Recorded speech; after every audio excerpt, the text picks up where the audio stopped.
Jambo jingine ayuhannas ambayo ni muhimu kulifahamu, kwamba hawa watetezi wa demokrasi hawa wanatuaminisha kuwa demokrasi na misingi yake, na yale mambo ambayo yanapatikana katika hiyo misingi ya demokrasi hayo hayapatikani nje ya demokrasi na nje ya misingi yake. Hivi ndivyo wanavyotuaminisha kwamba demokrasi ina jambo hili, ina hili, ina hili, ina hili, ina hili, ina hili. Haya huwezi kuyapata nje ya demokrasi. Kwa hiyo ukiwa hutaki demokrasi, hutaki haya mambo, halafu anakutajia mambo mazuri mazuri. Kwa mfano, katika misingi ya demokrasi wanakuambia utawala wa sheria. Kwa hiyo hutapata utawala wa sheria nje ya demokrasi. Katika misingi ya demokrasi, haki. Kwa hiyo hutapata haki nje ya demokrasi. Utaka haki, lazima demokrasi. Katika misingi ya demokrasi, usawa. Kwa hiyo hutapata usawa nje ya demokrasi. Katika misingi ya demokrasi ni uhuru wa kujieleza. Kwa hiyo hutapata uhuru wa kujieleza nje ya demokrasi. Kama maana yao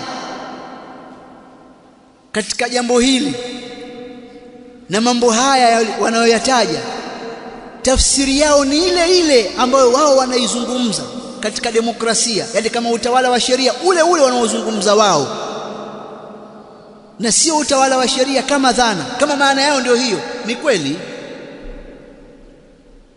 kwa sababu hayo wanayoyataja hayo ambayo yako kwenye demokrasi, kwa maana yao ile wanaoieleza huko wengine hakuna, yako kwao tu. Lakini kama ni dhana kwa ujumla wake, basi nje ya demokrasi yapo hayo mambo, tena kwa uzuri zaidi. Kwa mfano utawala wa sheria. Utawala wa sheria si ni katika misingi ya demokrasi? Kama utawala wa sheria wanaokusudia wao ni dhana ya utawala wa sheria, nje ya demokrasi upo. Sisi katika Uislamu tunao utawala wa sheria. Uislamu ni dini yenye sheria na uongozi wake daima hufuata sheria. Kwani nyinyi sheria mmezipata wapi?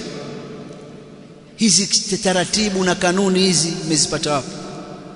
Si ni juzi tu hapa miaka 200 nyuma ndio watafiti wamefungua vitabu vya Kiislamu wakaona mambo yanavyoendeshwa Kiislamu.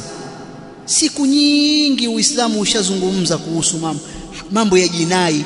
Vitabu vimeandika vya wanavyuoni wa Kiislamu wa fiqh vya zamani kabisa.